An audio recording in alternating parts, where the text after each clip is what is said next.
Hi guys! And for today's video mo atin taog party. So, ang party ng start day is 5 in the afternoon, But I arrived there at 6 p.m. So, di ba, imagine, grabe ka late na namo. Nadamay pang among engineer, nakauban ako guys. Like, nagluyo siya kuhat sa kuha ka, syempre, naligo pa ko, mga 5 naligo pa ko. So, inana ko kadugayan guys, kaya nahapnan dito mata. Like, natug ko, alas 4 rin na mata ko, alas 5. So, pag-abot naman dito is, the program is about to start. So, nangyari is, wala na, late na but, napay mas late sa mga. So, okay ra kay, syempre. Hindi naman kasi tayo nag-iisa di ba? So, ayan nga po pala yung mga pagkain na kinain namin doon. Anyway, before I forgot, so this is party, is the party of birthday celebration sa anak sa mong admin, guys. So, we are invited to go this party. So, I just want to show you the foods, the persons belongs in the party, and the venue. So, ganyan po kaganda yung venue dun na pinuntahan namin last day. So, I just late uploaded this kind of video, guys, because I'm so busy last few days.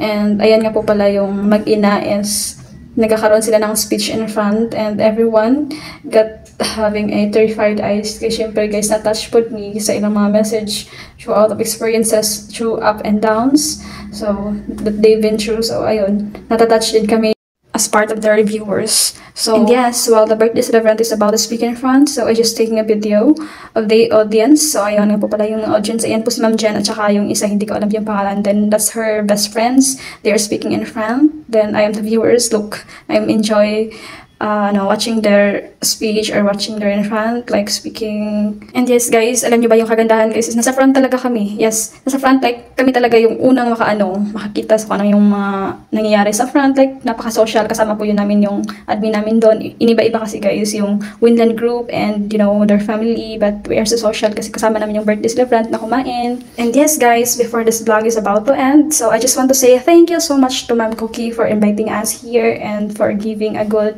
reservation for us, for treating me so well. So thank you so much, Ma'am Cookie. May Almighty Father bless you as always. Bye-bye.